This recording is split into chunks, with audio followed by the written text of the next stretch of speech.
on chapter 22, let's go. The Bennets were engaged to dine with the Lucases, and again during the chief of the day was Miss Lucas so kind as to listen to Mr. Collins. Elizabeth took an opportunity of thanking her. "It seems it keeps him in good humour," said she, "and I am more obliged to you than I can express." Charlotte assured her friend of her satisfaction in being useful, and that it amply repaid her for the little sacrifice of her time. This was very amiable, but Charlotte's kindness extended farther than Elizabeth had any conception of. Its object was nothing less than to secure her from any return of Mr. Collins's addresses by engaging them towards herself. Such was Miss Lucas's scheme, and appearances were so favourable that when they parted at night, she would have felt almost sure of success if he had not been to leave Hertfordshire so very soon. But here she did injustice to the fire and independence of his character, for it led him to escape out of Longbourn House the next morning with admirable slyness, and hasten to Lucas Lodge to throw himself at her feet.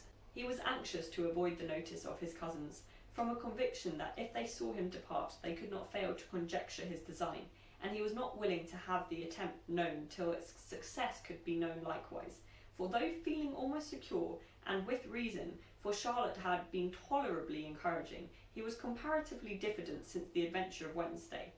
His reception, however, was of the most flattering kind. Miss Lucas perceived him from an upper window as he walked towards the house, and instantly set out to meet him accidentally in the lane. But little had she dared to hope that so much love and eloquence awaited her there.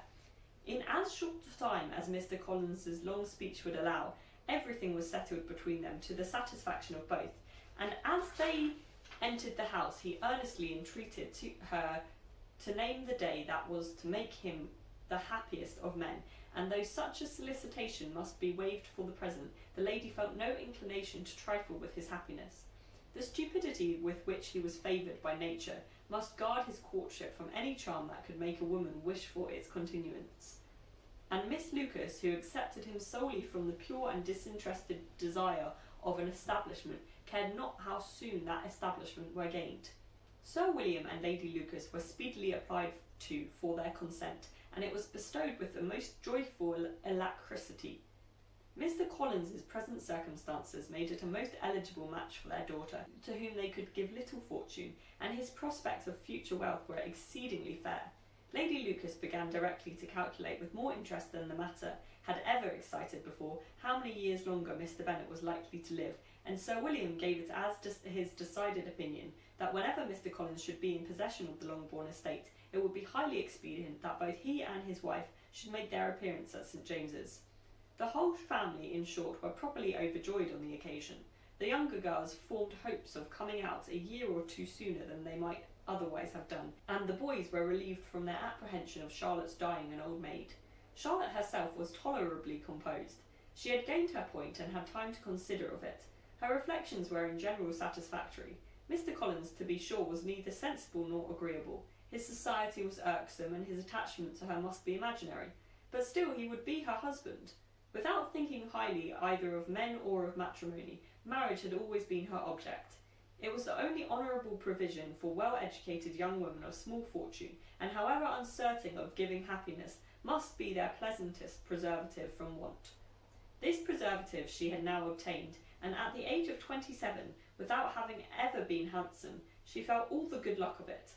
The least agreeable circumstances in the business was the surprise it must occasion to Elizabeth Bennet, whose friendship she valued beyond that of any other person. Elizabeth would wonder, and probably would blame her, and though her resolution was not to be shaken, her feelings must be hurt by such disapprobation. She resolved to give her the information herself, and therefore charged Mr. Collins, when he returned to Longbourn to dinner, to drop no hint of what had passed before any of the family. A promise of secrecy was of course very dutifully given, but it could not be kept without difficulty, for the curiosity excited by his long absence burst forth in such very direct questions on his return as required some ingenuity to evade, and he was at the same time exercising great self-denial, for he was longing to publish his prosperous love.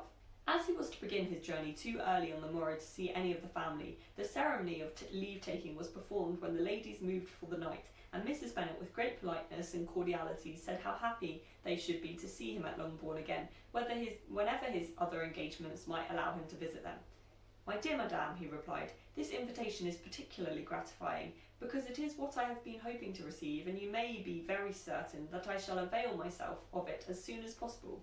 They were all astonished, and Mr. Bennet, who could by no means wish for so speedy a return, immediately said, "But is there not danger of Lady Catherine's disapprobation here, my good sir? You had better neglect your relations than run the risk of offending your patroness." "My dear sir," replied Mr. Collins, "I am particularly obliged to you for this friendly caution, and you may depend upon my not taking so material a step without her ladyship's concurrence. You cannot be too much on your guard. Risk anything rather than her displeasure, and if you find it likely to be raised by your coming to us again, which I should think exceedingly probable, stay quietly at home and be satisfied that we shall take no offence. Believe me, my dear sir, my gratitude is warmly excited by such affectionate attention, and depend upon it, you will speedily receive from me a letter of thanks for this, as well as for every other mark of your regard during my stay here in Hertfordshire. As for my fair cousins, though my absence may not be long enough to render it necessary, I shall now take the liberty of wishing them health and happiness, not excepting my cousin Elizabeth." With proper civilities the ladies then withdrew, all of them equally surprised to find that he meditated a quick return. Mrs. Bennet wished to understand by it that he thought of paying his addresses to one of her younger girls, and Mary might have been prevailed on to accept him. She rated his abilities much higher than any of the others. There was a solidity in his reflections which often struck her, and though by no means so clever as herself, she thought that if encouraged to read and improve himself by such an example as hers, he might become a very agreeable companion. But on the following morning every hope of this kind was done away. Miss Lucas called soon after breakfast, and in a private conference with Elizabeth related the event of the day before. The possibility of Mr. Collins fancying himself in love with her friend had once occurred to Elizabeth within the last day or two, but that Charlotte could encourage him seemed almost as far from possibility as that she could encourage him herself, and her astonishment was consequently so great as to overcome at first the bounds of decorum, and she could not help crying out, "Engaged to Mr. Collins! My dear Charlotte! Impossible!" The steady countenance which Miss Lucas had commanded in telling her story gave way to a momentary confusion here on receiving so direct a reproach, though, as it was no more than she expected, she soon regained her composure and calmly replied, "Why should you be surprised, my dear Eliza? Do you think it incredible that Mr. Collins should be able to procure any woman's good opinion, because he was not so happy as to succeed with you?" But Elizabeth had now recollected herself, and making a strong effort for it, was able to assure her with tolerable firmness that the prospect of their relationship was highly grateful to her, and that she wished her all imaginable happiness. "I see what you are feeling," replied Charlotte. "You must be surprised, very much surprised, so lately as Mr. Collins was wishing to marry you. But when you have had time to think it all over, I hope you will be satisfied with what I have done. I am not romantic, you know. I never was. I ask only a comfortable home, and considering Mr. Collins's character, connections, and situation in life, I am convinced that my chance of happiness with him is as fair as most people can boast on entering the marriage state." Elizabeth quietly answered, "Undoubtedly," and after an awkward pause they returned to the rest of the family. Charlotte did not stay much longer, and Elizabeth was then left to reflect on what she had heard. It was a long time before she became at all reconciled to the idea of so unsuitable a match. The strangeness of Mr. Collins's making 2 offers of marriage within 3 days was nothing in comparison of his now being accepted. She had always felt that Charlotte's opinion of matrimony was not exactly like her own, but she could not have supposed it possible that when called into action she would have sacrificed every better feeling to worldly advantage. Charlotte, the wife of Mr. Collins, was a most humiliating picture, and to the pang of a friend disgracing herself and sunk in her esteem was added the distressing conviction that it was impossible for that friend to be tolerably happy in the lot she had chosen. That's the end of chapter 22. Come back for chapter 23.